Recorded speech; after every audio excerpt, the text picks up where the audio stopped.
Good afternoon to all friends from media. आज Bharat election commission of India की press वार्ता में आप सबका बहुत बहुत स्वागत है।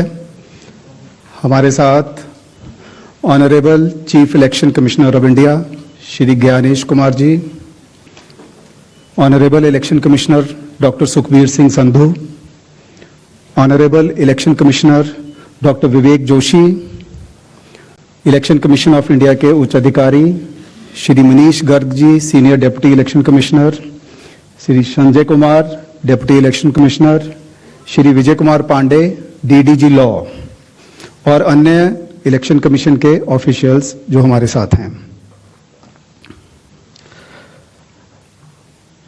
इस प्रेस कॉन्फ्रेंस का जो बेसिक फॉर्मेट है, it will be the honourable chief election commissioner will be addressing the media, that will be followed by a question and answer session.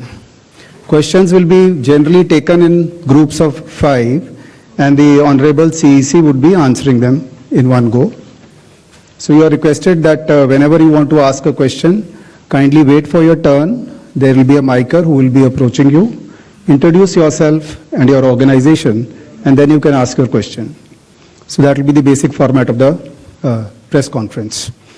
So kindly keep your mobile phones on the silent mode. Sir.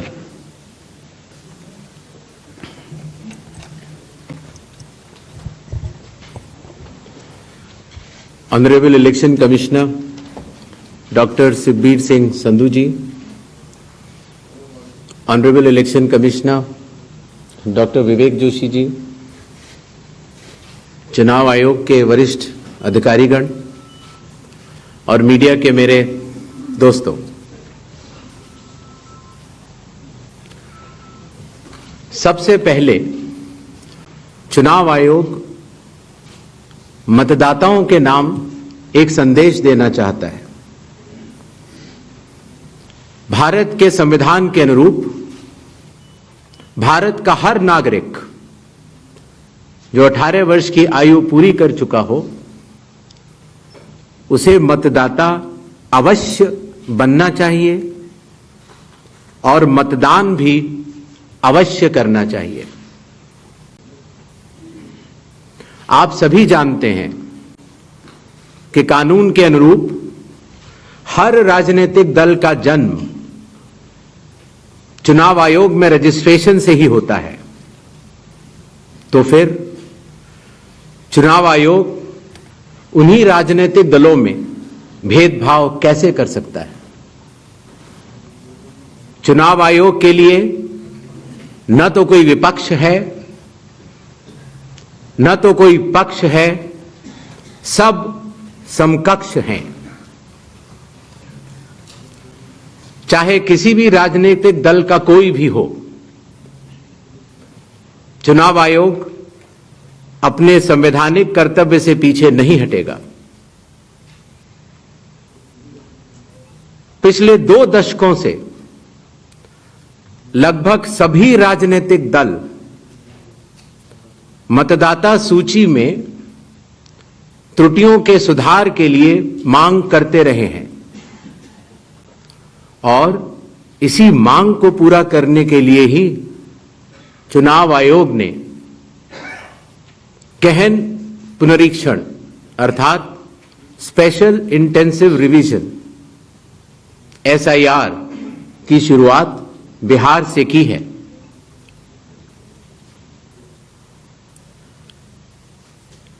SIR की प्रक्रिया में सभी मतदाता, booth level officers और सभी राजनीतिक दलों द्वारा नामित 1.6 लाख BLAs ने मिलकर एक प्रारूप सूची तैयार की है। इस प्रारूप सूची की एक कॉपी आप सभी लोगों को दी गई है, जिसमें कि हर बूथ में जब ये प्रारूप सूची तैयार की जा रही थी तो सभी राजनीतिक दलों के बूथ लेवल एजेंट्स ने उसे हस्ताक्षर के साथ भी सत्यापित किया है। इस प्रारूप सूची में त्रुटियां हटाने के लिए एक बार फिर निर्धारित समय परिधि में सभी मतदाता और राजनीतिक दल मिलकर अपना बहुमूल्य योगदान दे रहे हैं। विगत आंकड़ों के अनुसार स्वयं मतदाताओं ने लगभग 28,370 ऐसे क्लेम्स एंड ऑब्जेक्शंस दिए हैं और जो मतदाता 1 जुलाई को 18 वर्ष की आयु पूरी कर चुके हैं या 1 अक्टूबर को 18 वर्ष की आयु पूरे करने वाले हैं, ऐसे 1,03,703 मतदाताओं ने भी अपना आवेदन फॉर्म 6 और डिक्लेरेशन के साथ किया है।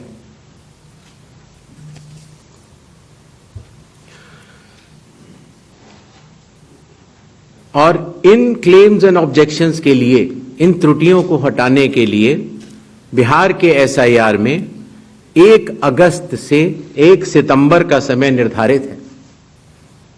अभी भी 15 दिन का समय बाकी है। चुनाव आयोग सभी राजनीतिक दलों को उनके द्वारा नामित बूथ लेवल एजेंट्स को, नेशनल लेवल पॉलिटिकल पार्टीज को, स्टेट लेवल पॉलिटिकल पार्टीज को आह्वान करता है कि आने वाले 15 दिनों में जो भी प्रारूप मतदाता सूची उनको दी गई है उसमें अगर कोई भी त्रुटि हो तो उसको प्रिस्क्राइब्ड फॉर्म के तहत जमा करें। चुनाव आयोग के दरवाजे हमेशा सबके लिए समान रूप से खुले हुए हैं। जमीनी स्तर पर सभी मतदाता, सभी राजनीतिक दल और सभी बूथ लेवल ऑफिसर्स मिलकर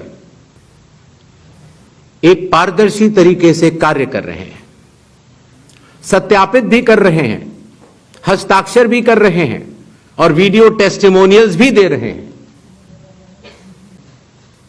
यह एक गंभीर चिंता का विषय है कि राजनीतिक दलों के जिला अध्यक्षों और उनके द्वारा नामित बीएलएस के ये सत्यापित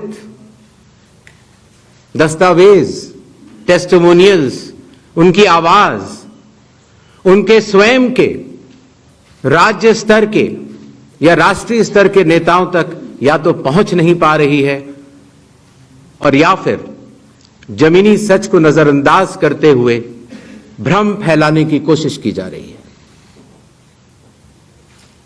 सत्य तो यह है कि कदम से कदम मिलाकर सभी स्टेक होल्डर्स बिहार के एसआईआर को पूर्ण रूप से सफल बनाने के लिए कटिबद्ध हैं, प्रयत्न कर रहे हैं और कठिन परिश्रम कर रहे हैं। जब बिहार के 7 करोड़ से भी अधिक मतदाता चुनाव आयोग के साथ खड़े हैं तो न तो चुनाव आयोग की साख पर कोई प्रश्न चिन्ह खड़ा हो सकता है और न ही मतदाताओं की साख पर। कानून के अनुसार अगर समय रहते मतदाता सूचियों में त्रुटियां साझा न की जाएं,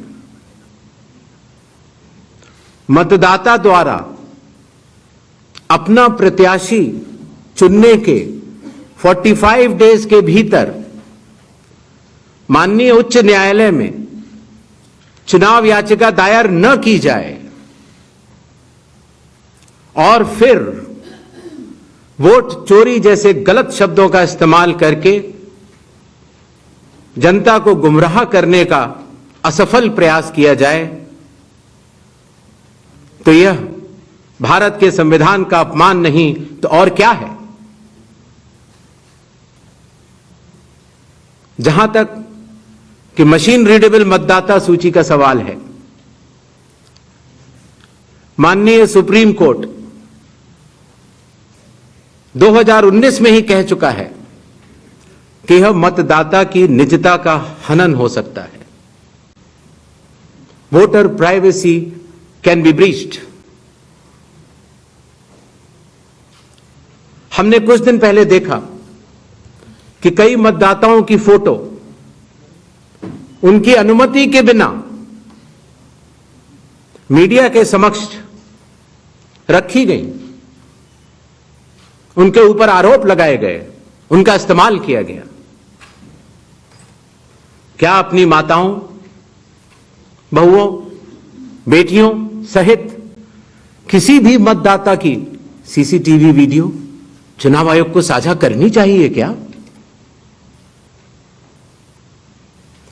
मतदाता सूची में जिसका नाम होता है वही अपने प्रत्याशी को चयनित करने के लिए वोट डालता है। लोकसभा के चुनाव की प्रक्रिया में 1 करोड़ से भी अधिक कर्मचारी, 10 लाख से भी अधिक बूथ लेवल एजेंट्स, 20 लाख से भी अधिक प्रत्याशियों के पोलिंग एजेंट्स चुनाव के लिए कार्य करते हैं। इतने सारे लोगों के समक्ष इतनी पारदर्शी प्रक्रिया में क्या कोई भी मतदाता वोट की चोरी कर सकता है? कुछ मतदाताओं द्वारा दोहरे मतदान के आरोप लगाए गए। सबूत मांगने पर जवाब नहीं मिला। ऐसे मिथ्या आरोपों से न तो चुनाव आयोग डरता है और न ही कोई मतदाता। जब चुनाव आयोग के कंधे पर बंदूक रखकर भारत के मतदाताओं को निशाना बनाकर राजनीति की जा रही हो, तो आज चुनाव आयोग सबको स्पष्ट करना चाहता है कि चुनाव आयोग निडरता के साथ सभी गरीब, अमीर, बुजुर्ग, महिला, युवा सहित सभी वर्गों और सभी धर्मों के मतदाताओं के साथ बिना किसी भेदभाव के चट्टान की तरह खड़ा था, खड़ा है और खड़ा रहेगा। जय हिंद, जय Bharat.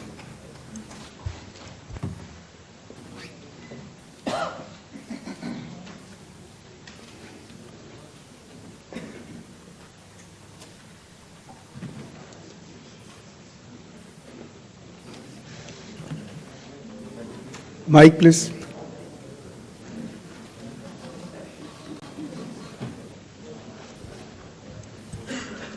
Sir, good evening. I am Prashant from Asianet News. Sir, here. Here. Prashant from Asianet News. As you know, after Rahul Gandhi's press conference, there are many issues coming up from different states, including states like Kerala. Will you initiate an inquiry into all these allegations which are coming from different states? Next, 5 questions. 22.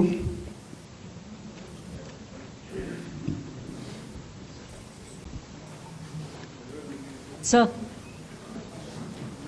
Please. Yeah. Hi. Please. Yeah. Go ahead. Yeah. Sir, Aishwarya Paliwal from Aaj Tak and India Today. Sir, 2 questions. First, sir, a lot of political parties have asked certain questions, but do you think all those questions are actually pointing towards the need for SIR?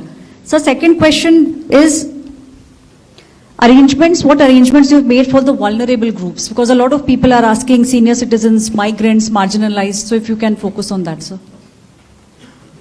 Okay. 163. Sir, Shriparna from the Hindu newspaper. Sir, during door-to-door survey and enumeration, how many Nepali, Bangladeshi and Myanmarese nationals were found by BLOs? Does the Election Commission have any figures? 80. I'm coming, sir. We have enough time, sir. 80. Naresh Kumar ji, yeah. How are you? I think you are well. This is Sandeep Shornokar from Bardhaman newspaper. It's a West Bengal, one of the largest newspaper. मेरा question ये है कि बिहार के बाद बंगाल में कब SIR शुरू हो रहा है? 164.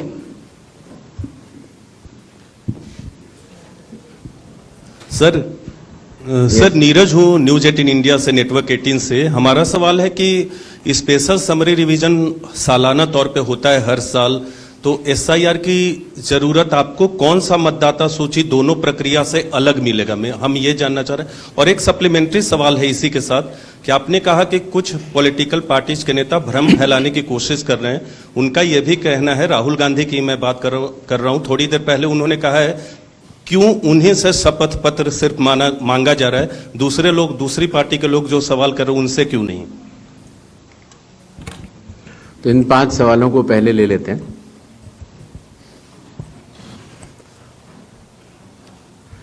हमारे सारे मीडिया बंधुओं के माध्यम से मैं देश के मतदाताओं को ये बतलाना चाहता हूं कि जब भी मतदाता सूची का रिवीजन होता है तो उसकी प्रक्रिया वही होती है जो मैंने आपको अभी शुरू में बताई। अर्थात सबसे पहले बूथ लेवल ऑफिसर्स और BLAs, राजनीतिक दलों के BLAs मिलकर एक ड्राफ्ट तैयार करते हैं और उसके बाद सभी राजनीतिक दलों को और उसी असेंबली कॉन्स्टिट्यूएंसी के मतदाताओं को यह अधिकार होता है कि वो उसमें त्रुटियां सुधारने के लिए आवेदन कर सके।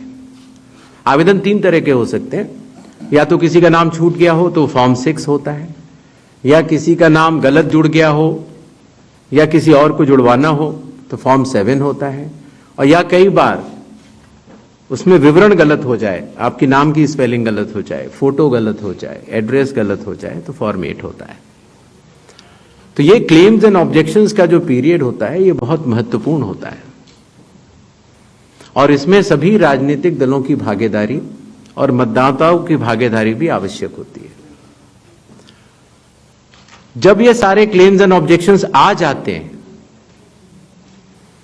तो उसके बाद जो उस इलाके का SDM होता है, जिसको कई जगहों पर इलेक्टोरल रजिस्ट्रेशन ऑफिसर भी बोलते हैं, जो कि स्टेट गवर्नमेंट का एक अधिकारी होता है, वो उस पर एक निर्णय लेता है और निर्णय करने के बाद एक अंतिम सूची का प्रकाशन करता है। ये प्रक्रिया में आप सारे, आपके माध्यम से सभी मतदाताओं को बताना चाहता हूं, जिससे कि उन्हें भी सनद रहे कि पूरी प्रक्रिया होती क्या है।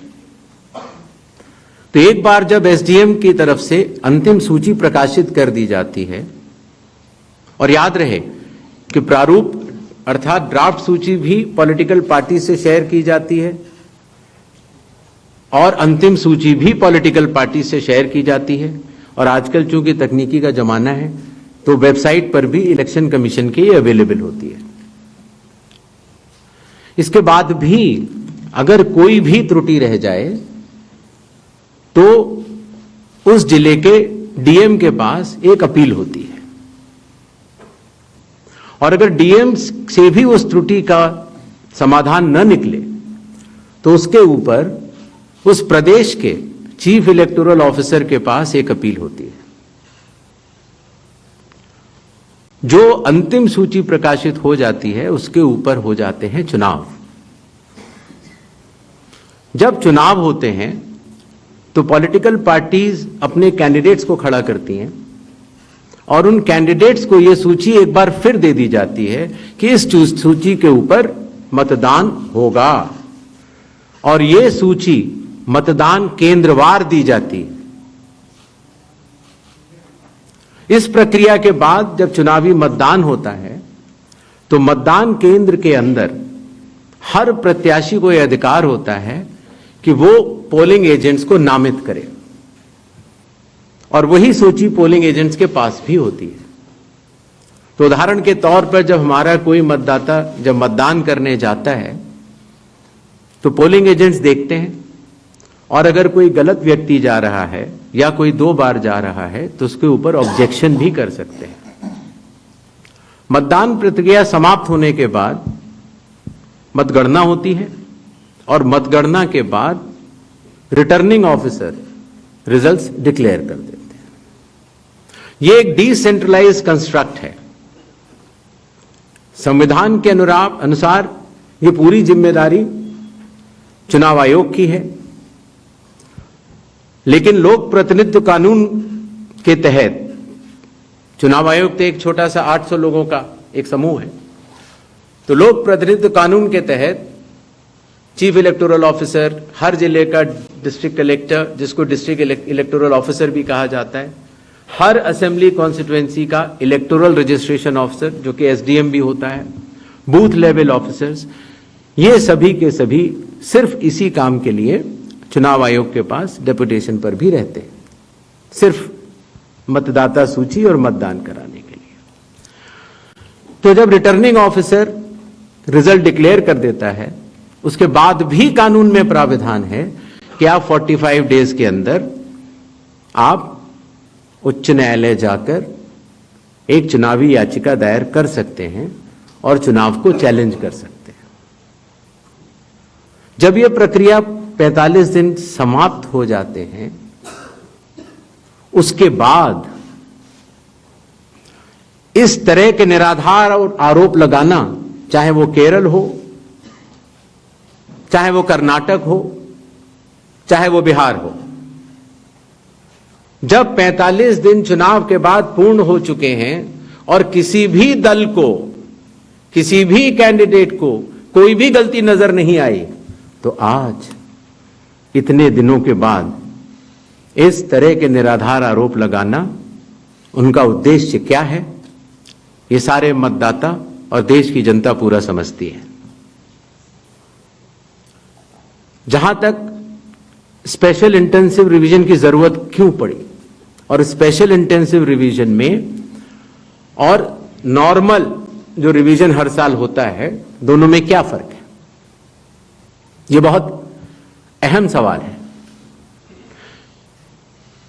पिछले 20 सालों में हर साल रिवीजन होता रहा और जो एनुअल रिवीजन होता है उसमें साधारण तौर से एब्सेंटी, शिफ्टेड और एक जिसे कहते हैं कि एक रैंडम तरीके से उसका रिवीजन कर लिया जाता है।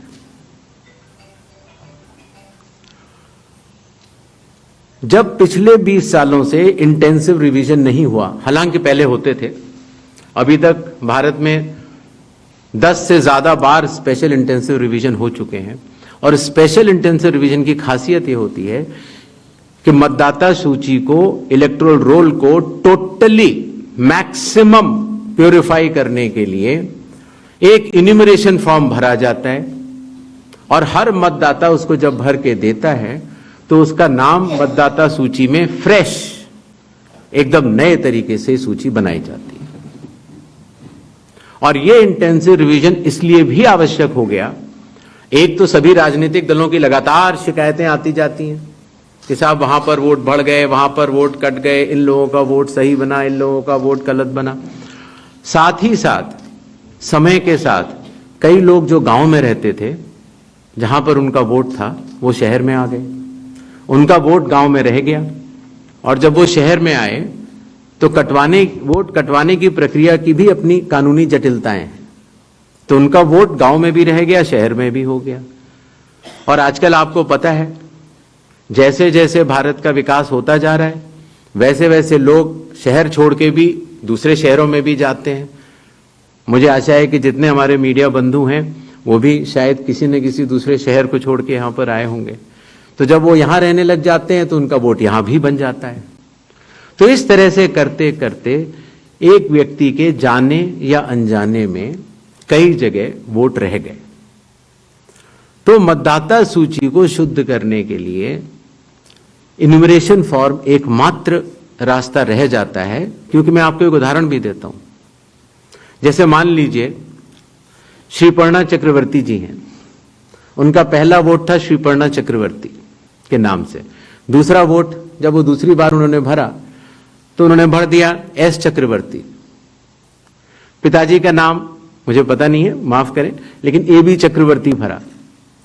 अगली जगह जब उन्होंने भरा तो उन्होंने कहा कि नहीं, अखिल बी चक्रवर्ती। तो यह असंभव हो जाता है जानना कि ये दो व्यक्ति एक है कि नहीं। तो एक ही तरीका है कि उसके लिए इन्यूमरेशन फॉर्म जारी किए जाएं और एक व्यक्ति एक बार में एक ही इन्यूमरेशन फॉर्म भरेगा, जिससे कि मतदाता सूची का शुद्धिकरण भी होगा। अगर उनका नाम गलत लिख गया है तो वो भी वो सही कर सकते हैं, अगर उनकी फोटो ठीक नहीं है तो वो भी सही कर सकते हैं, अगर उनका पता ठीक नहीं है, माता पिता का नाम ठीक नहीं है तो वो भी ठीक कर सकते हैं। तो ये रही एसआईआर की आवश्यकता।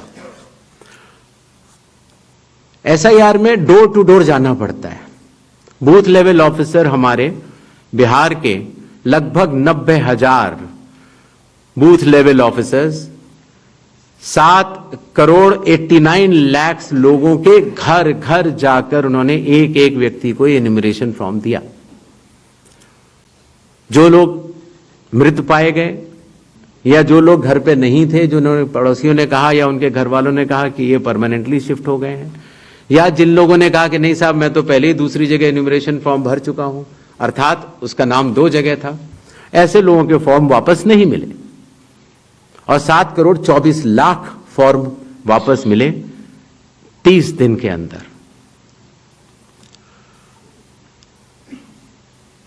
इनमें से एक सवाल यह था कि कितने नेपालीज हैं और कितने बांग्लादेशीज। पहली बात तो मैं स्पष्ट कर देना चाहता हूं कि भारत के संविधान के अनुसार सिर्फ भारत का नागरिक ही एमएलए और एमपी का चुनाव कर सकता है। किसी और कोई अधिकार, किसी और देश के नागरिक को यह अधिकार प्राप्त नहीं है। अगर ऐसे लोगों ने इन्यूमरेशन फॉर्म भरा है तो एसआईआर की प्रक्रिया में अपनी पात्रता सिद्ध करने के लिए कुछ दस्तावेज भी मांगे गए, जिनकी गहन जांच 30 सितंबर तक होनी है। और ऐसे केस में जो ऐसे लोग हैं जो कि हमारे देश के नहीं हैं, गहन जांच के दौरान वो पाए जाएंगे और निश्चित तौर से उनका वोट नहीं बनेगा। जहां तक वेस्ट बंगाल के एसआईआर की तारीख की बात है, हम तीनों कमिश्नर्स एक उचित समय देखकर उसका निर्णय लेंगे कि कब वेस्ट बंगाल में होना है या देश के अन्य राज्यों में कब होना है। उसकी तारीखों का ऐलान आने वाले समय में उचित समय पर किया जाएगा। एक और सवाल था कि जब इतनी पारदर्शी प्रक्रिया है तो फिर भ्रम फैलाने वाली कोशिश पर आप कुछ लोगों से ये कह रहे हैं कि फॉर्म 7 दे दें और कुछ लोगों से कह रहे हैं कि आप शपथ पत्र दे दें। इसका जवाब ये है, लोक प्रतिनिधित्व कानून में जो सबके लिए बराबर है, मेरे लिए भी है, आपके लिए भी है और किसी भी सांसद के लिए भी है और किसी भी एमएलए जी के लिए भी है। अगर आप उसी निर्वाचन क्षेत्र के निर्वाचक हैं तो आपको समय रहते शिकायत करने का पूरा मौका है। आप फॉर्म 6 भर सकते हैं, फॉर्म 7 भर सकते हैं, फॉर्म 8 भर सकते हैं। आपके राजनीतिक दल के बूथ लेवल एजेंट्स को भी यह अधिकार प्राप्त होता है कि वो एक शपथ देकर 10-10 फॉर्म भी बूथ लेवल ऑफिसर्स को दे सकते हैं, बशर्ते आप उस विधानसभा क्षेत्र के निर्वाचक हो। लेकिन अगर आप उस विधानसभा क्षेत्र के निर्वाचक नहीं हैं, उस कॉन्स्टिट्यूएंसी के आप इलेक्टर नहीं हैं, और अगर आप अपनी शिकायत को आगे बढ़ाना चाहते हैं, एक विषय होता है शिकायत करना, एक होता है उसके ऊपर भ्रम फैलाना, और एक होता है उसके ऊपर चुनाव आयोग पर आरोप लगाना। तो ग्रेडेड रिस्पांस के तहत अगर आप उस क्षेत्र के निर्वाचक नहीं हैं तो आपके पास एकमात्र कानून में विकल्प है, और वो है रजिस्ट्रेशन ऑफ इलेक्टर रूल्स रूल संख्या 20 sub clause 3 sub clause B, जो ये कहता है कि अगर आप निर्वाचक नहीं हैं उस विधानसभा क्षेत्र के, तो आप एक विटनेस के तौर पर अपनी शिकायत दर्ज करा सकते हैं और इलेक्टोरल रजिस्ट्रेशन ऑफिसर को आपको एक ओथ देनी होगी और वो ओथ जिस व्यक्ति के खिलाफ आपने शिकायत की है उसके सामने एडमिनिस्टर करानी होगी। यह कानून शायद इस सदन में बैठे सभी लोगों के जन्म के पूर्व का बना हुआ है और सबके लिए बराबरी तौर से लागू है। आशा है इन 5 सवालों को मैंने जवाब दे दिया होगा। आगे बढ़े। 4. I'm coming. Hi, sir. Please, I'll come to you, no problem. Hi, sir. Vrinda from Hindustan Times. Yes. So, first question is that initially when the draft electoral rolls were uploaded on the website, these were machine readable and searchable as well. The size was smaller, the pictures were clearer. But soon after Rahul Gandhi's press conference, the roles were updated and they were changed into non-machine readable, non-searchable, low quality pictures. So was that because a lot of searches were being conducted in these roles? And secondly, why is the dual epic ID issue there in Bihar? Despite the commission saying back in May that, we have resolved it across the country. 76. Sir मैं मुकेश कौशिक हूँ दैनिक भास्कर से। Sir आपने देखा होगा कि Rahul Gandhi leader of opposition ने central Bengaluru की constituency की तहकीकात की और ढेर सारे आरोप लगाए। उनका कहना था कि फेक सस्पिशियस वोटर बन रहे हैं, मैनिपुलेटेड हैं, मास एडिशन हुए हैं। इसके 2-3 दिन बाद ही बीजेपी के पावरफुल लीडर अनुराग ठाकुर जी ने प्रेस कॉन्फ्रेंस की और उन्होंने कहा कि उनके पास कंक्रीट प्रूफ हैं कि कंक्रीट प्रूफ है इस बात के कि lakhs of suspicious voters, duplicate voters, fake addresses, age manipulation, mass addition have been found in Wayanad, Raebareli and other constituency. देश की 2 बड़ी राजनीतिक पार्टियां ये आरोप लगा रही हैं कि fake voters, bogus voters, manipulation of age, duplicate voters ये मौजूद हैं। तो आप कितना सहमत हैं और इन आरोपों के आप क्या जांच कोई कराएंगे? 196. Hi, I'm coming. Shri Gyanesh Kumar, मेरा नाम परंजॉय गुहा ठाकुरता है, मैं फ्रीलांस जर्नलिस्ट हूँ। Paranjoy Guha Thakurta. Sir, few questions. इतना हड़बड़ी में आपको एसआईआर करने का क्या जरूरत है जब बाहर चल रहे बिहार में बारिश के समय, और समय बहुत लोग कह रहे हैं बहुत कम है। आपको सुप्रीम कोर्ट ने आदेश किया 14 तारीख के दिन, आपको मशीन रीडेबल जो 65 लाख लोग का नाम नहीं है तो आपको देना पड़ेगा। इससे पहले आपने क्यों नहीं दिया? आखिरी सवाल है कि महाराष्ट्र में जो 40 लाख नया वोटर आए हैं और लोग कह रहे हैं कि पहला बार महाराष्ट्र के इतिहास में, भारतवर्ष के इतिहास में वोटर ज्यादा और 18 साल उम्र के लोग कम, और 5 बजे के बाद बहुत लोग वोट दिया। तो ये सारे जवाब मुख्यमंत्री देवेंद्र फडणवीस दे रहे हैं, राजनीतिक दल का नेता दे रहे हैं। चुनाव आयोग अभी तक खामोश थे, क्यों?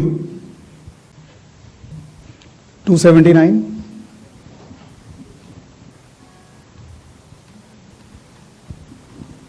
सर, मैं पीयूष पांडे हूं, TV9 भारतवर्ष से।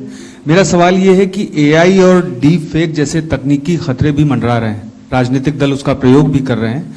क्या चुनाव आयोग के पास इस पर शिकंजा कसने के लिए कोई कानूनी प्रावधान है और क्या इसको लेकर के कोई कदम उठाया जा रहा है? दूसरा एक सवाल मेरा ये है कि सुप्रीम कोर्ट ने जब आदेश दिया तब चुनाव आयोग 65 लाख हटाए गए वोटरों की सूची जारी करने की दिशा में काम कर रहा है। क्यों राजनीतिक दलों के कहने पर पहले ऐसा नहीं किया गया? 147.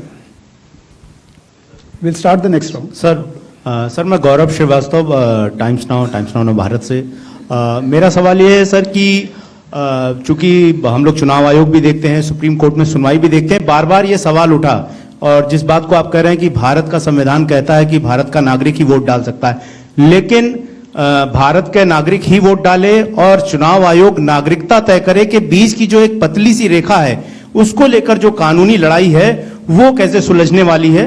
और दूसरा ये कि जो ये बार बार विवाद आता है कि वोटर लिस्ट जो है वो सर्चेबल हो, फिर उसमें एक जैसे कई नाम है, क्या ऐसी कोई प्रक्रिया या आधार को लेकर जो चर्चा है कि अगर आधार से लिंक कर दिया जाए सिर्फ इस मकसद से कि एक व्यक्ति के पास दूसरा वोटर आईडी कार्ड न बनने पाए जब तक कि डेटाबेस में ऐसी जानकारी हो, इसके लिए आयोग क्या कदम उठा रहा है?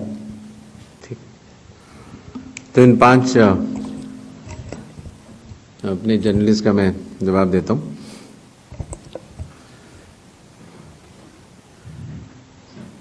मशीन रीडेबल मतदाता सूची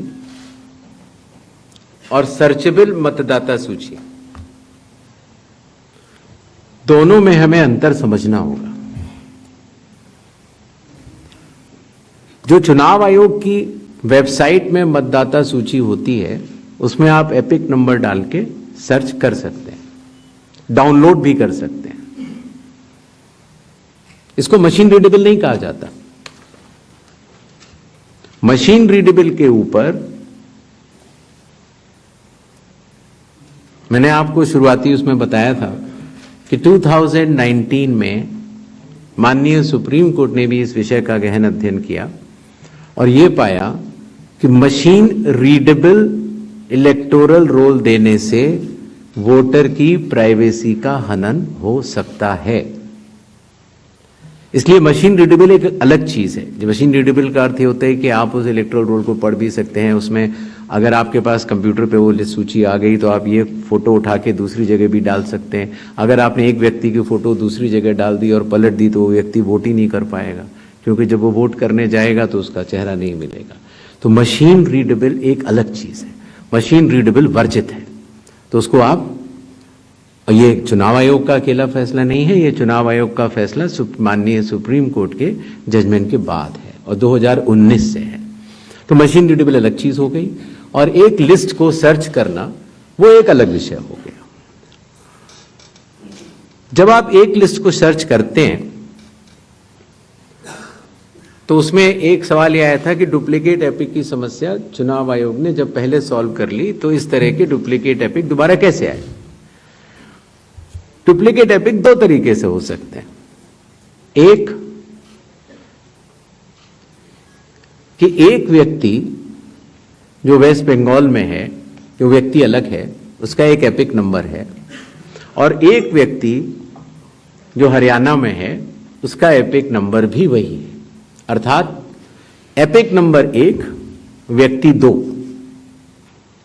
जब यह सवाल उठा लगभग मार्च 2025, जब हम लोगों ने उसके ऊपर चर्चा की और उसको हम लोगों ने पूरे देश भर में सुलझाया, लगभग ऐसे 3 लाख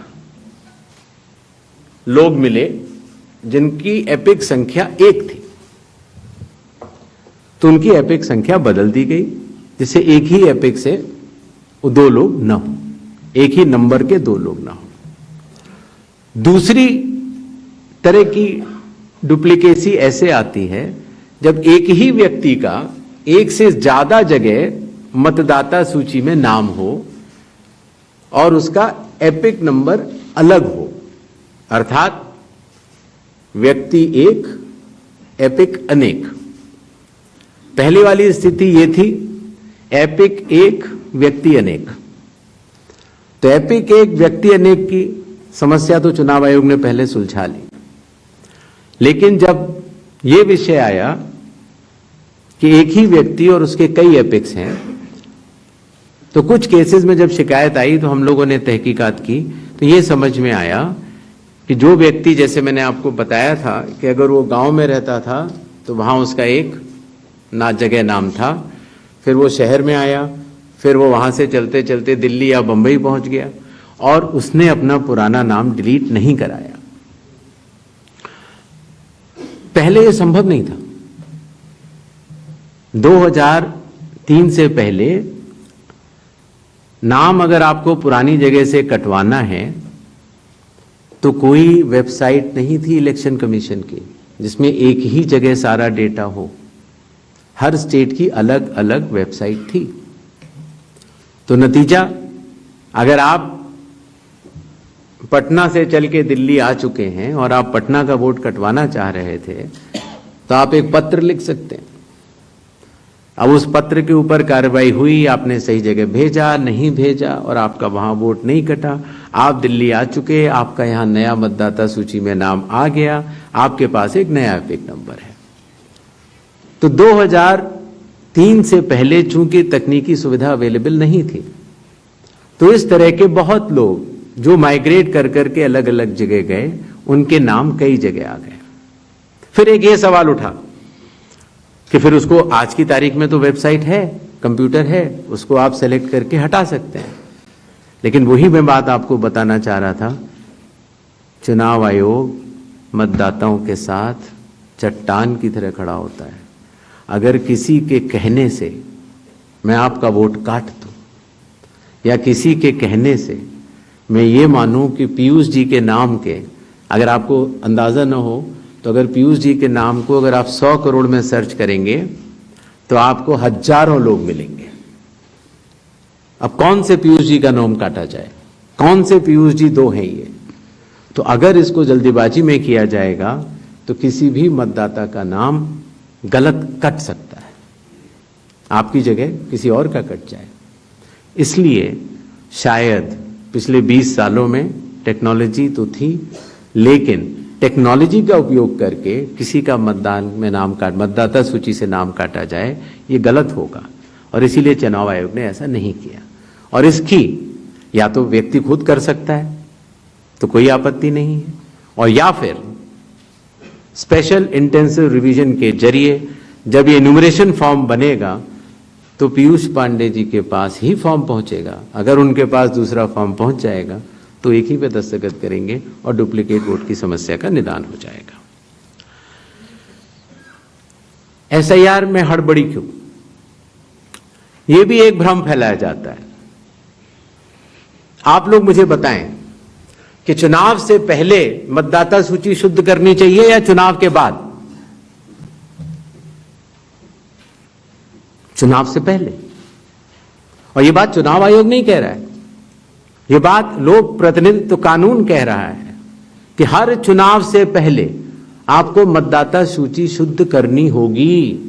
यह चुनाव आयोग का कानूनी दायित्व है।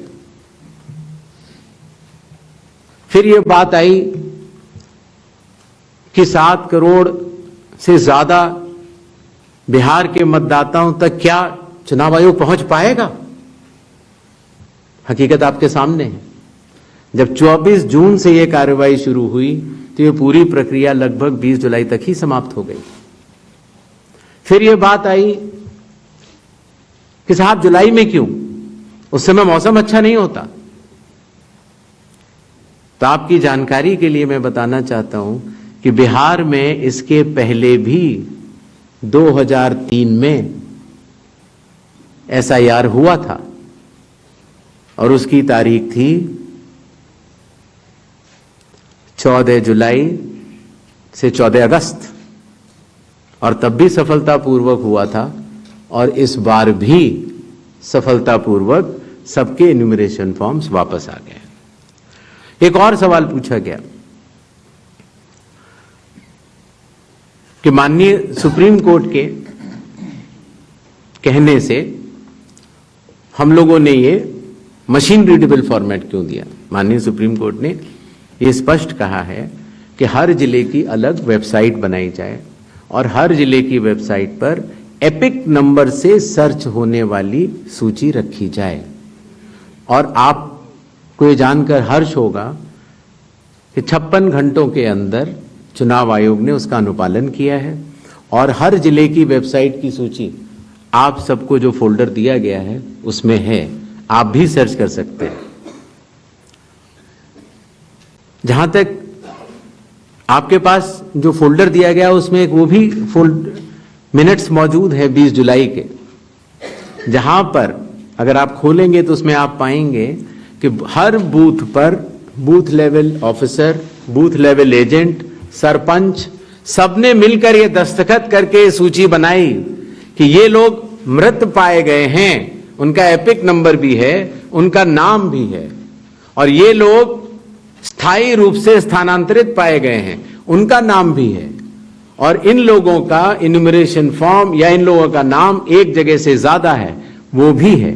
आप उस सूची को देखें तो ऐसा नहीं है कि चुनाव आयोग ने ये लिस्टें साझा नहीं की थी, लेकिन चूंकि इसका अंतिम निर्णय अभी ईआरओ ने नहीं लिया था, इसीलिए ये सूचियां राजनीतिक दलों को दे दी गई थी, और कुल मिलाके जिन लोगों के इन्यूमरेशन फॉर्म नहीं आए वो 1 अगस्त को जब ड्राफ्ट लिस्ट दी गई थी राजनीतिक पार्टियों को, वो भी दस्तावेज आपको दिए गए हैं जिसमें कि हर पॉलिटिकल पार्टी ने साइन करके ये लिस्ट ली है, जिसमें कहा है कि ये वाले नाम तो आ चुके हैं प्रारूप सूची में और ये वाले नाम नहीं आए हैं।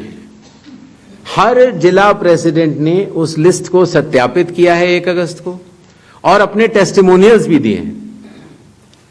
तो ये सूचना और भी लोगों तक पहुंचे, आप तक भी पहुंचे। चुनाव आयोग तो पारदर्शिता का स्वागत करता है और ये बहुत ही अच्छी बात है। शायद इससे अगर कुछ लोग जो छूट गए हों, अगर वो नाम दे पाए, तो चुनाव आयोग का तो नारा है हर पात्र मतदाता को सूची में लाना है और हर अपात्र मतदाता को सूची से हटाना है। तो उस उद्देश्य में ये हमारी मदद कर रहा है। एआई और डी फेक हमारे लिए वास्तव में चुनौती है। अभी कल किसी एक ट्विटर हैंडल पर एक एआई जनरेटेड वीडियो थी जो कि सत्य से परे, लेकिन इस तरह की चुनौतियों का सामना करने के लिए चुनाव आयोग तो भरसक प्रयास करेगा, लेकिन कानून के दायरे में ही रहकर कर सकता है।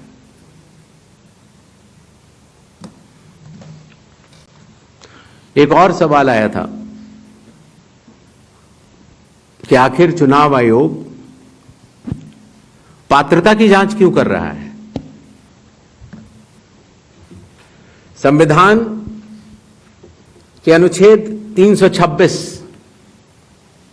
में हर मतदाता की पात्रता स्पष्ट रूप से लिखी गई है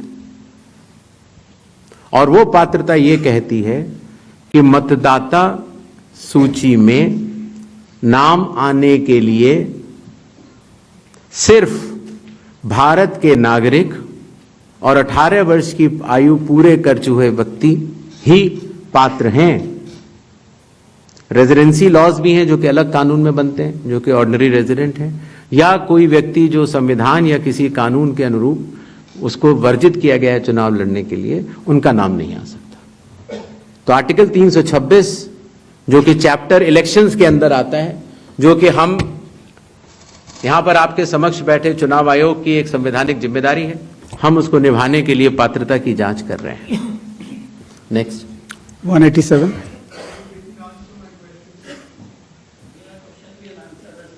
विल कम बैक।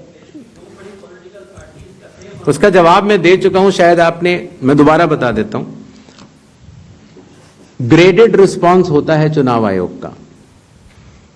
अगर आप किसी भी विधानसभा के निर्वाचक हैं और समय रहते हुए अगर आप त्रुटियां बताते हैं तो आपको फॉर्म 7 भरना होता है।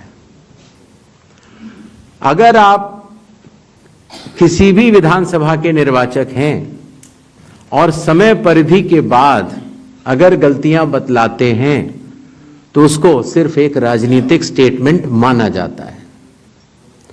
अगर समय के बाद आप त्रुटियां बतलाते हैं और मतदाताओं और चुनाव आयोग पर चोरी का आरोप लगाते हैं तो इन तीनों की ग्रेडिंग में फर्क है।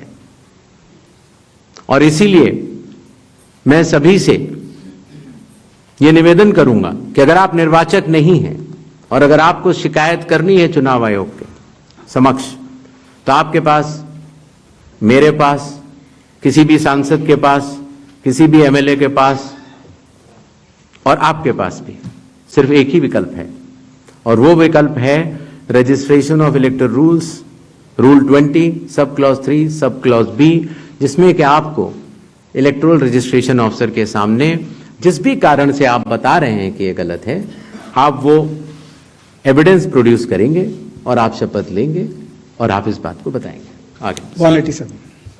Gyanesh sir, We'll come back. Ankit Gupta ABP news से। सर, दो तीन सवाल हैं जो एक दूसरे से जुड़े हुए हैं। पहला सवाल ये है, जिसका भी आप भी जिक्र कर रहे थे कि साल भर में जो है ये स्पेशल समरी रिवीजन जो है कई बार होता है, स्पेशल समरी रिवीजन।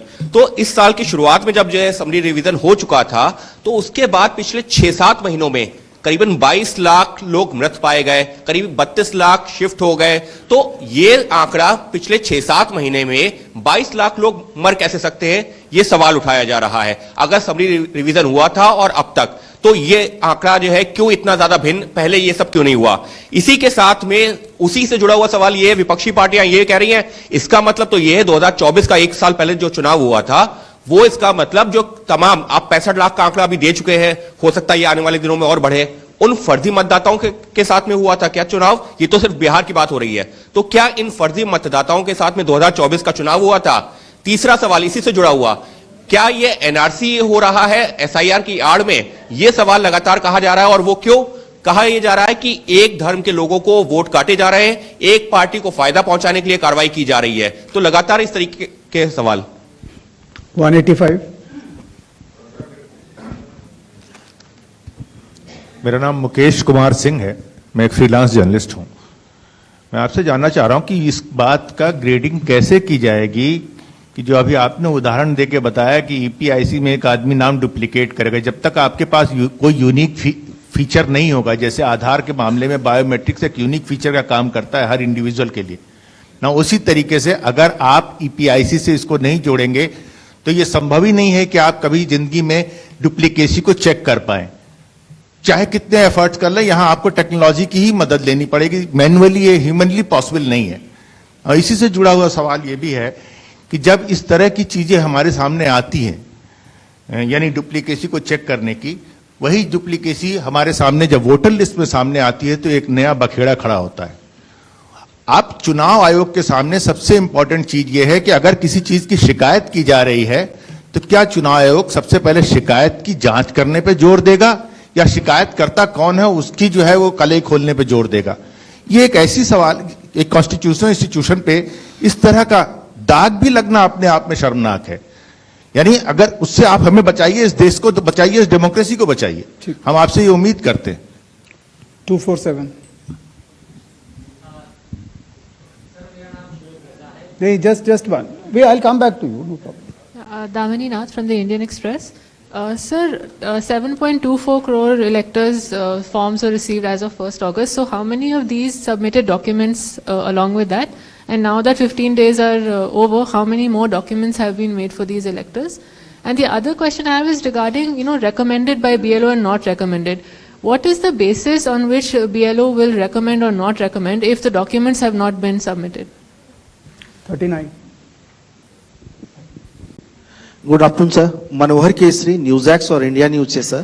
सर, चुनाव आयोग लगातार क्लेरिफाई कर रहा है और कह रहे हैं सारे डाटा जो है सो मिसलीड करने वाले हैं, लेकिन आज भी राहुल गांधी ने इस बात को कहा है कि महाराष्ट्र में 1 करोड़ मतदाता जोड़ा गया, वोटों का हेराफेरी लगातार किया जा रहा है। तो क्या इससे चुनाव आयोग की छवि धूमिल नहीं हो रही है? अगर धूमिल हो रही है तो आप लोग लीगल एक्शन उनके खिलाफ क्यों नहीं ले रहे हैं? दूसरा, लगातार वोटर का जो है सो ट्रस्ट चुनाव आयोग पर इससे कम हो रहा है, तो ट्रस्ट बढ़ाने के लिए आप लोग क्या करेंगे?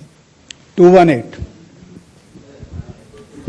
हेलो, इधर सर, मैं सर इधर राइट साइड, प्रशांत देव, न्यूज 24 से। 2 सवाल हैं सर मेरे। पहला सवाल यह है कि जो 65 लाख नाम कटने की बात आ रही है, ये तो ठीक है, आंकड़े बढ़ भी सकते हैं, घट भी सकते हैं। कितने नाम जुड़े फॉर्म 6 के, मतलब नए मतदाताओं, जब से एसआईआर शुरू हुई कितने नाम जुड़े? दूसरा, आपने कई बार ये बात कही कि निराधार आरोप लगाए जा रहे हैं, वोट चोरी की जा रही है जिसमें कोई सत्यता नहीं है। अगर ये बात सच है, दूसरी तरफ आप ये कहते हैं कि वैध मतदाता कोई छूटे नहीं। और अगर कोई लीडर, कोई भी लीडर अगर इस तरह का झूठ बोल रहा है, क्या आपके पास कोई अधिकार नहीं है उनके खिलाफ कानूनी कार्रवाई करने का? आप उनको बनाते हैं, रजिस्ट्रेशन देते हैं। ये दो सवाल है सर। पहला ये था कि 6 महीनों में इतने मृत लोग कैसे पाए गए। शायद इसका जवाब मैं पहले दे चुका था कि पिछले 20 सालों से जब ये नॉर्मल रिवीजन होता है तो घर घर जाकर इन्यूमरेशन फॉर्म नहीं दिया जाता है, और शायद इसलिए कई बार जब घरों में किसी की मृत्यु हो जाती है तो वो इंफॉर्मेशन बीएलओ के पास कैसे आएगी? तो बीएलओ के पास अगर उस परिवारजनों ने न बताई तो बीएलओ के पास संभव नहीं होगा। इसीलिए 22 लाख मतदाता कोई 6 महीने में मरे हुए नहीं हैं। ये वो मृत मतदाता हैं जो लगभग पिछले 20 सालों में रिकॉर्ड करने से छूट गए, और इन्यूमरेशन फॉर्म की वजह से ये सत्य सामने आ रहा है। एक बात जो मैं आपके माध्यम से भारत की जनता तक पहुंचाना चाहता हूं वो ये है कि मतदाता सूची एक विषय है और मतदान करना दूसरा विषय है। मतदाता सूची में किसी का नाम गलत आ सकता है, अगर बूथ लेवल ऑफिसर से गलती हुई हो या राजनीतिक दलों ने उस पर ध्यान न दिया हो, तो किसी भी व्यक्ति का नाम मतदाता सूची में गलत आ सकता है। शायद ही किसी भी मतदान केंद्र में उस लेवल का परफेक्शन एसआईआर से पहले न रहा हो जहां की इस तरह की त्रुटियां न रही हो। इसके दो कारण हैं। एक तो हमारे बूथ लेवल ऑफिसर्स की जो ट्रेनिंग अब हम लोगों ने दिल्ली में शुरू की है, और उसके साथ साथ उनके दायित्व को उनको समझाना। आपको अंदाज होगा कि कितने बूथ लेवल ऑफिसर्स हैं इस देश में? 10.5 लाख। तो 10.5 लाख बूथ ऑफिसर्स इस गुणवत्ता के साथ काम करें, प्रयत्न पूरा होता है, लेकिन कुछ गलतियां रह जाती हैं। अब वो गलतियां सुधारी कैसे जाएं? तो उन गलतियों को सुधारने के लिए ही चुनाव आयोग ने जिन जिन राजनीतिक दलों को मान्यता दी है उन दलों को ही यह अधिकार दिया है कि आपके जिला अध्यक्ष बूथ लेवल एजेंट्स को नामित कर सकते हैं, और वो उनको सूची भी दी जाएगी और वो उसको शुद्ध भी कर सकते हैं। बूथ लेवल एजेंट्स भी उसी बूथ में रहने वाला व्यक्ति होता है। तो ये हमारी एक साझा जिम्मेदारी है, मतदाता की, बूथ लेवल ऑफिसर अर्थात चुनाव आयोग के पास जो डेपुटेशन पर अधिकारी है उसकी, और राजनीतिक दलों की। तो मतदाता सूची को शुद्ध करना, जिस पर हम आगे अब एसआईआर के साथ बढ़ रहे हैं, तो साझी जिम्मेदारी है। लेकिन बिहार में चूंकि हमारे बूथ लेवल ऑफिसर्स ने बूथ लेवल एजेंट्स और राजनीतिक दलों के साथ मिलकर ही काम किया, उसकी कॉपीज मैंने आपको दी हैं कि जो लोग मृत पाए गए, जो लोग स्थानांतरित पाए गए, जिन लोगों के 2 जगह मतदाता सूची में नाम है, वो सभी ने मिलकर सत्यापित किए हुए हैं। तो शायद इसीलिए जब 1 अगस्त के बाद हमारी डेली बुलेटिन आनी शुरू हुई तो किसी भी राजनीतिक दल ने अभी तक एक भी आपत्ति दर्ज नहीं कराई है। तो क्या इसके 2 ही अर्थ हो सकते हैं? या तो प्रारूप सूची एकदम शुद्ध है, जो कि चुनाव आयोग नहीं मानता।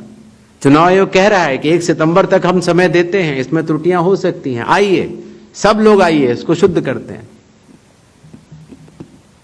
15 दिन अभी बाकी हैं। 1 सितंबर के बाद अगर उसी तरह के आरोप लगने शुरू हुए तो जिम्मेदार कौन? हर मान्यता प्राप्त दल को अभी भी 15 दिन बाकी हैं। अगर आपको अंदाज हो तो 1.5 लाख से ज्यादा बूथ लेवल एजेंट्स हैं। बूथ लेवल ऑफिसर तो सिर्फ जब हम लोगों ने किया था तो 77,000 थे, उसके आधे थे। हम लोगों ने ये काम 20 दिन में समाप्त कर दिया था। तो मतदाता सूची का गहन परीक्षण एक एक नाम के आगे मैं निवेदन करना चाहता हूं, आपके जरिए आह्वान करना चाहता हूं कि सभी 12 राजनीतिक दल, चाहे वो राष्ट्रीय पार्टी के हों चाहे वो स्टेट पार्टीज के हों, अभी भी समय रहते 1 सितंबर से पहले इसमें गलतियां बताएं। चुनाव आयोग सुधारने के लिए तैयार है, लेकिन 1 सितंबर के बाद नहीं, क्योंकि उसके बाद वही दौर शुरू हो जाता है कि मतदाता सूची एक अलग चीज होती है और मतदान अलग चीज होती है। मतदान में जब कोई वोटर वोट करने जाता है और वो बटन दबाता है तो एक ही बार दबा सकता है। मतदाता सूची में अगर 2 जगह नाम हो तो वोट चोरी कैसे? नहीं हो सकती। वोट तो एक मतदाता एक ही बार डाल सकता है, और इसीलिए हमने कहा था कि चूंकि इस तरह की पीपीटीज बनाई जाएं जिसमें कि चुनाव आयोग के डेटा को गलत तरीके से एनालाइज किया जाए और उसके जरिए यह कहा जाए कि चूंकि मतदाता सूची में ये नाम है इसीलिए मतदान गलत हुआ। मतदाता सूची और मतदान 2 अलग विषय हैं और इन दोनों को अलग अलग ही देखा जाता है। दोनों के कानून भी अलग हैं। मतदाता सूची का कानून है लोक प्रतिनिधित्व कानून 1950 और मतदान करने का कानून है लोक प्रतिनिधित्व कानून 1951। दोनों के नियम अलग हैं, दोनों के लोग अलग हैं, और दोनों चीजों को जुड़ा के ऐसा भ्रम फैलाना कि अगर मतदाता सूची में कोई ऐसी चीज है, जैसे एक विषय आया था, किसी ने कहा कि साहब हाउस नंबर 0 है, 80,000 लोगों के हाउस नंबर 0 हैं, इसीलिए वो फर्जी हैं। अगले दिन कई सारे मतदाता खड़े हो गए, उन्होंने कहा नहीं साहब हम तो यहां रहते हैं। तो आपके थ्रू मैं जनता को बताना चाहता हूं कि हर पंचायत और हर म्यूनिसिपैलिटी में जरूरी नहीं है कि आपका घर होते हुए भी उसको घर का नंबर दिया गया। तो चुनाव आयोग जो कि एक एक मतदाता को ढूंढ कर उसका वोट डलवाता है। आपको पता है अरुणाचल प्रदेश का एक गांव है मालेगांव, जहां सिर्फ एक मतदाता बहन के लिए पूरा चुनाव आयोग 2 दिन तक ट्रैकिंग करके जाता है और उनका वोट लेके आता है। वही चुनाव आयोग जो गिर फॉरेस्ट के पीछे एक महंत हैं, उनके लिए 1.5 दिन की ट्रैकिंग करने जाता है, पूरा वोट बूथ बनाता है और वोट लेके आता है। उस कर्मठता से, और आज से नहीं 75 सालों से उस विरासत से, कर्मठता से कार्य करने वाले चुनाव आयोग के ऊपर अगर निराधार आरोप आप मतदाता सूची और मतदान को मिला के और जनता के सामने अगर ये कहें कि चोरी हो रही है तो ये गलत बात है। जनता सब समझती है। किसी व्यक्ति के अगर 2 जगह वोट भी हो तो भी वो एक ही जगह वोट करने जाता है। 2 जगह वोट करना कानूनी अपराध है। और अगर कोई भी व्यक्ति ऐसा कहता है तो सबूत तो चाहिए। सबूत मांगा था, मिला नहीं। इसी तरीके से जिन लोगों के पास घर नहीं होता, आप लोग भाग्यवान हैं, कई लोगों के पास घर नहीं होता लेकिन उसका नाम भी मतदाता सूची में होता है। और उसका पता क्या दिया जाता है? उसका पता वो जगह दी जाती है जहां वो व्यक्ति रात को सोने आता है, कई बार सड़क के किनारे, कई बार पुल के नीचे, या कई बार लैंप पोस्ट के किनारे। और फिर अगर यह कहा जाए कि वो फर्जी मतदाता है, ये हमारे गरीब मतदाताओं, बहनों, भाइयों और बुजुर्गों के साथ एक बहुत बड़ा खिलवाड़ है। 0 नंबर। आपको पता है इस देश में करोड़ों लोगों के घरों के पते के आगे 0 नंबर है। क्यों? क्योंकि पंचायत, म्यूनिसिपैलिटी, जिस घर में वो रहते हैं, उन्होंने उनका नंबर नहीं दिया। शहरों में अनऑथराइज्ड कॉलोनीज हैं जहां उनको नंबर नहीं है, तो वो अपने फॉर्म में क्या पता भरें? तो चुनाव आयोग के निर्देश कहते हैं, अगर ऐसा कोई भी मतदाता इस देश में है, चुनाव आयोग उसके साथ खड़ा है और उसको नोशनल नंबर देगा। और चूंकि कंप्यूटर में जब उसको भरते हैं तो वो 0 दिखता है। इसका अर्थ ये नहीं है कि वो मतदाता नहीं है। मतदाता बनने की शर्तों में आपका पता इतना अनिवार्य नहीं है जितनी कि आपकी नागरिकता और आपके 18 वर्ष की आयु पूरा होना, और जितना कि आप उस बूथ के आजू बाजू में रहते हैं। इन अनिवार्यताओं के तहत ही आपका वोट बनता है। शिकायत के ऊपर जांच क्यों नहीं होती, इस सवाल का जवाब भी देना बनता है। अगर मीडिया में किसी एक व्यक्ति के बारे में शिकायत आ जाए तो चुनाव आयोग कहता है कि नियम में तो नहीं है लेकिन कर लेनी चाहिए। वो सीईओ को बोलता है, या सीईओ कई बार चीफ इलेक्टोरल ऑफिसर स्वतः संज्ञान ले लेते हैं, डीएम स्वतः संज्ञान ले लेते हैं और जांच कर लेते हैं। लेकिन अगर आरोप 1.5 लाख मतदाताओं का हो तो क्या बिना किसी सबूत के, बिना किसी हलफनामे के 1.5 लाख मतदाताओं को नोटिस जारी कर दिया जाए?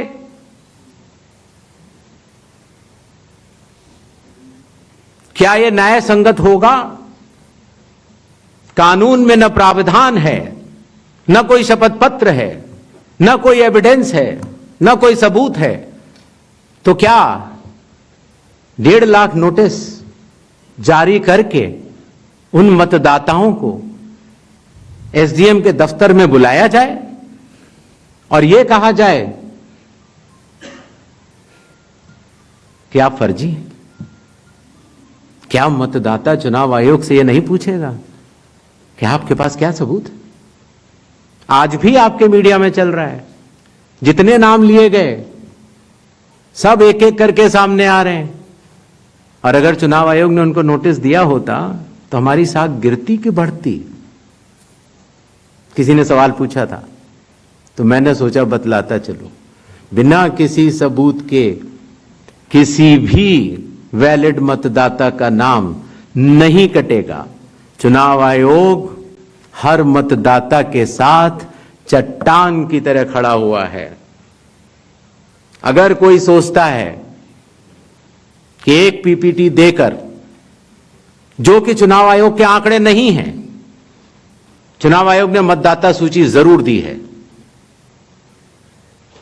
लेकिन पीपीटी में गलत तरीके से एनालाइज करना, गलत आंकड़े देना और यह कहना कि पोलिंग ऑफिसर ने कहा है कि इस महिला ने 2 बार वोट दिया है, इतने संगीन विषयों पर बिना हलफनामे के चुनाव आयोग को काम नहीं करना चाहिए। यह संविधान और कानून दोनों से विरुद्ध में होगा। और यह भी मैं आपको बतलाना चाहता हूं कि यह सवाल जो आया था ट्रस्ट, मैंने आपको पहले भी कहा था कि जहां तक मतदाताओं की बात है, हिंदुस्तान में 60% से ज्यादा वोटिंग होती है।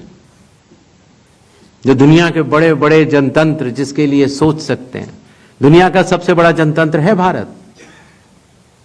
दुनिया का सबसे बड़ी मतदाता सूची हमारे पास है, लगभग 90 करोड़ से 100 करोड़ के बीच में। सबसे बड़ी मतदाता सूची, सबसे बड़े चुनाव कर्मियों की फौज, सबसे ज्यादा मतदान करने वाले लोगों की संख्या, और इन सब के समक्ष, सारे मीडिया के समक्ष यह कहना कि अगर मतदाता सूची में आपका नाम एक बार और है तो आपने 2 बार मतदान किया होगा और कानूनी अपराध किया होगा, और मेरे सारे मतदाताओं को अपराधी बनाना और चुनाव आयोग शांत रहे, संभव नहीं। हलफनामा देना होगा या देश से माफी मांगनी होगी, तीसरा विकल्प नहीं है। आपके माध्यम से मैं यह भी कहना चाहता हूं, अगर 7 दिन में हलफनामा नहीं मिला तो इसका अर्थ ये सारे आरोप निराधार हैं। और हमारे मतदाताओं को यह कहना कि वो फर्जी हैं, इसके ऊपर जो भी इस व्यक्त बात को बोल रहा है उसको माफी मांगनी चाहिए। महाराष्ट्र में वोटर लिस्ट बढ़ी, समय रहते जब ड्राफ्ट सूची थी तो दावे और आपत्ति क्यों नहीं जमा कराए गए? जब रिजल्ट निकल आया तब याद आया कि यह गलत था, और एक भी मतदाता का नाम सबूत सहित आज तक चीफ इलेक्टोरल ऑफिसर महाराष्ट्र को नहीं मिला। चुनाव हुए 8 महीने हो गए। महाराष्ट्र में क्यों नहीं उच्चतम न्यायालय में चुनावी याचिका दायर की गई? फिर एक बात यह कही गई कि आखिरी घंटे में इतना मतदान कैसे?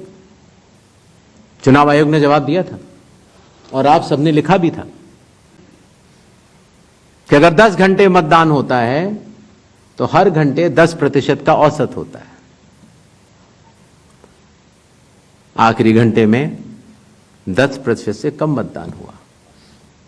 तो यह बात कैसे कही जा रही है? ऐसा नहीं होता कि किसी भी बात को अगर आप 10 बार बोलते रहें, 20 बार बोलते रहें तो सच हो जाए। सच सच होता है और सूरज पूरब में ही उगता है, किसी के कहने से पश्चिम में नहीं उगा करता।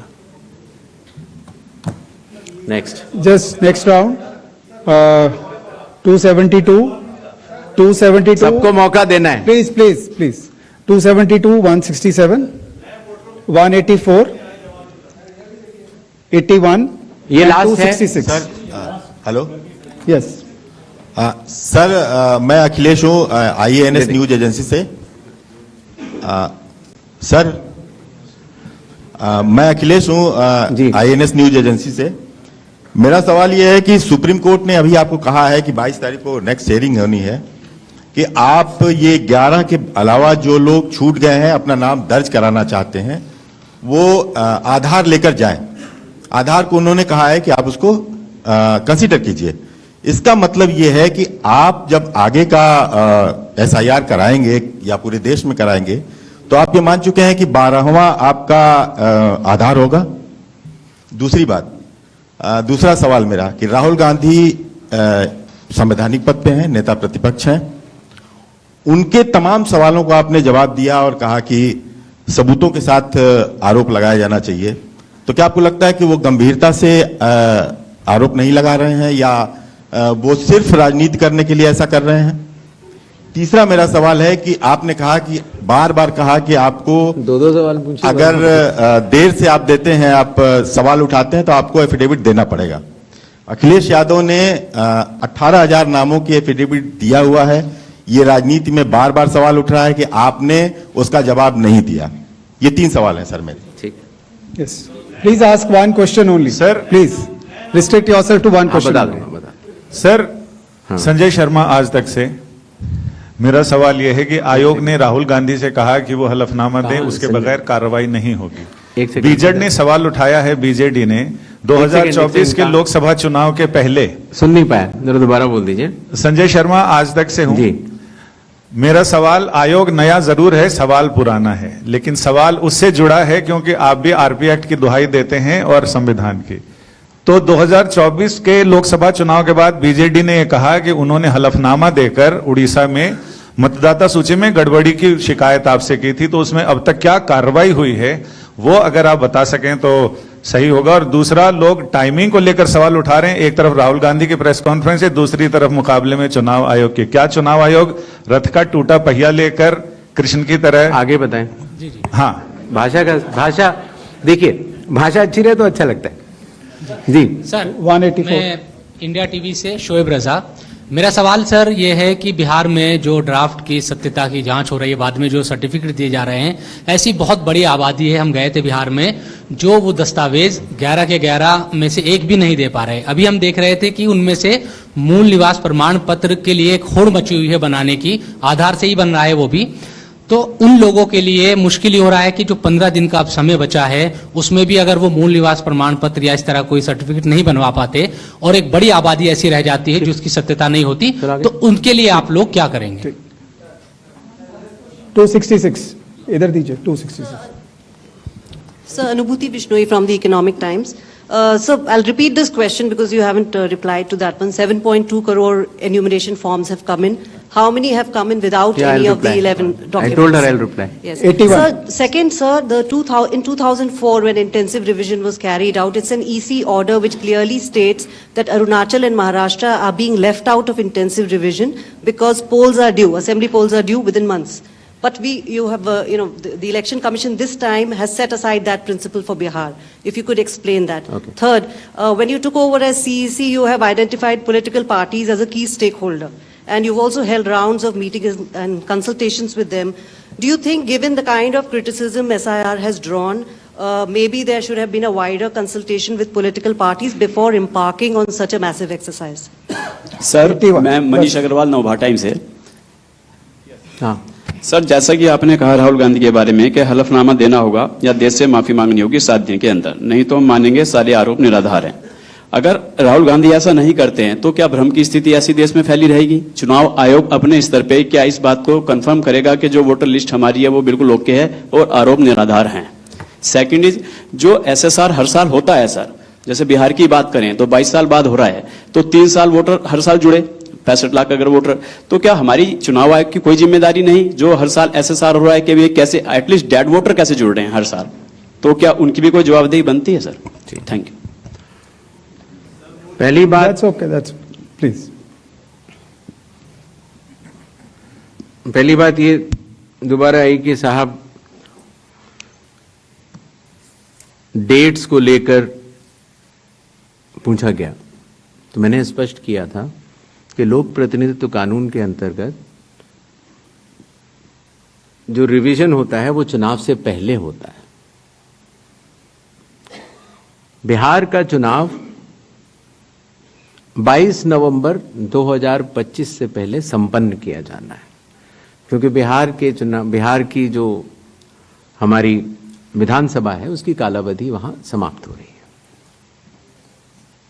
हमारे पास 1 जनवरी 2025 का एक स्पेशली रिवाइज किया हुआ एक रोल था, इंटेंसिव नहीं था। आमूमन तौर से चुनाव से 6 महीने से अगर ज्यादा हो तो हम लोग को वोटर लिस्ट रिवाइज करनी चाहिए। तो अगर 1 जनवरी से 22 नवंबर तक हम रिवाइज नहीं करते तो इस 11 महीने से ज्यादा के अरसे में काफी त्रुटियां हो सकती थी। अगर हम 1 अप्रैल 4 ही तारीख को हो सकता है रिवीजन कानून के तहत, 1 जनवरी, 1 अप्रैल, 1 जुलाई और 1 अक्टूबर, तो उन्हीं तारीखों को जो 18 साल की उम्र प्राप्त करते हैं उनको वोट का अधिकार मिल जाता है। तो अगर हम 1 अप्रैल करते तो फिर यह बात आती कि अभी तो आपने एसएसआर कराया है तो आप फिर करा रहे हैं। अगर हम 1 अक्टूबर करते तो यह बात आती कि बिल्कुल चुनाव सर पर है। तो एक ही विकल्प उपलब्ध था और वो था 1 जुलाई की क्वालिफाइंग डेट मानते हुए एक रिवीजन होना चाहिए। दूसरा विषय, तो इंटेंसिव रिवीजन क्यों, एसएसआर क्यों नहीं? ये बात मैं आप लोग ही तो कह रहे हो कि एसएसआर में इतना गहन परीक्षण नहीं हुआ, इसीलिए कई त्रुटियां पाई गईं जो कि अब इन्यूमरेशन फॉर्म से आ रही हैं। दरअसल एसआईआर ही तो है जो इन सारे आरोपों का जवाब है। अगर एसआईआर में सब लोग मिलकर, सारी राजनीतिक पार्टियां मिलकर अगर मतदाता सूची को शुद्ध बनाने के लिए, राजनीतिक उद्देश्यों से परे जाकर राष्ट्र निर्माण के लिए, राष्ट्र सेवा के लिए अगर मतदाता सूची को शुद्ध बनाने के लिए काम करना चाहें तो आज भी बिहार में 15 दिन बाकी हैं और चुनाव आयोग उन सभी का शुक्रगुजार रहेगा जो मतदाता सूची शुद्ध करने के लिए अपना योगदान देंगे। ये बात कही गई कि किसी एक राज्य से, उड़ीसा से या उत्तर प्रदेश से कुछ शिकायतें की गई। बात वहीं की वहीं है। चुनाव हारने या जीतने के बाद जिस मतदाता सूची पर चुनाव हुआ उसके ऊपर बिना हलफनामा दिए, हलफनामा दिया गया ये बात ठीक नहीं है, बिना हलफनामा दिए, बिना ओथ दिए, सिर्फ एक पत्र लिखकर अगर हमारे बूथ लेवल ऑफिसर्स और एसडीएम्स और डीएम्स इनके कार्यशैली पर अगर कोई प्रश्न चिन्ह लगाता है तो ये गलत है। एक सवाल जो मैं पिछली बार जवाब नहीं दे पाया था कि साहब जो ये एसआईआर बिहार में चल रहा है उसमें कितने लोगों के डॉक्यूमेंट आ गए, कितने लोगों ने रिकमेंड किया, किस बूथ लेवल क्या रिकमेंड किया, डाटा लेने की कोशिश तो हो रही है, लेकिन मैंने आपको पहले बताया था कि चुनाव आयोग मल्टी लेवल कंस्ट्रक्ट से काम करता है। Booth level officer booth level पर है, जहां औसतन करीब 1000 से कम मतदाता है, 200 घर हैं। उसके ऊपर आता है बूथ लेवल सुपरवाइजर जो 10 बूथ लेवल ऑफिसर के ऊपर काम करता है। उसके ऊपर आता है एसडीएम, उसके ऊपर आता है डीएम, उसके ऊपर आता है चीफ इलेक्टोरल ऑफिसर, और मतदाता सूची का कार्य वहीं समाप्त हो जाता है। चुनाव आयोग में न तो मैं, न मेरे साथी चुनाव आयोग, न कोई चुनाव आयुक्त का अधिकारी और न आप कोई भी वोट जोड़ सकते हैं या काट सकते हैं सिवाय कानूनी प्रक्रिया का पालन किए, कोई भी। तो आपको इस बात को समझना होगा कि इस कंस्ट्रक्ट में जो डिसेंट्रलाइज कंस्ट्रक्ट है, इसमें बूथ लेवल ऑफिसर ने जब किसी मतदाता से डॉक्यूमेंट्स लिए या उसने दिए तो कितने डॉक्यूमेंट्स लिए, क्या उसको रिकमेंड किया या नहीं किया, ये सारा विषय अभी भी एसडीएम स्तर पर विचाराधीन है, जिसका निर्णय 30 सितंबर तक आएगा। और उसके पहले इस सवाल का जवाब पूछना और बताना दोनों ही त्रुटिपूर्ण भी रहेगा और वो भी रहेगा। अगर आप आधार के बारे में आपने बोला, माननीय सुप्रीम कोर्ट का स्पष्ट आदेश है कि जो लोग एग्रीव्ड हैं, जो लोग ड्राफ्ट सूची से एग्रीव्ड हैं, वो लोग अपने इन्यूमरेशन फॉर्म को आधार के साथ जमा कर सकते हैं और चुनाव आयोग उस बात को मानता भी है, उसका पालन भी करता है। आई होप आप सबके काफी प्रश्नों का हम लोग जवाब दे पाए होंगे। Thank you so much. Thank you. Please join us for tea on the 4th floor. और जाने से पहले एक बार और आखिर 100 करोड़ की मतदाता सूची और बिहार के 7 करोड़ की मतदाता सूची में सवाल भी कई हैं और जवाब भी कई हैं। सच सुनने की क्षमता भी होनी चाहिए और समझने की क्षमता भी। तो मैं सिर्फ इतना कहना चाहता हूं जाने से पहले कि एक बार फिर आप सबके माध्यम से भारत के मतदाताओं को बहुत बहुत नमस्कार। और सभी राजनीतिक दलों से हम यह आह्वान करते हैं कि अभी भी प्रारूप सूची में कोई भी त्रुटि हो तो आगे आएं और हमें 1 सितंबर तक बताएं। 1 सितंबर के बाद बतलाने से कोई फायदा नहीं होगा। जय हिंद, जय Bharat. Join us for tea on the 4th floor, please. आओ फोटो खिंचवा आ जाओ यार।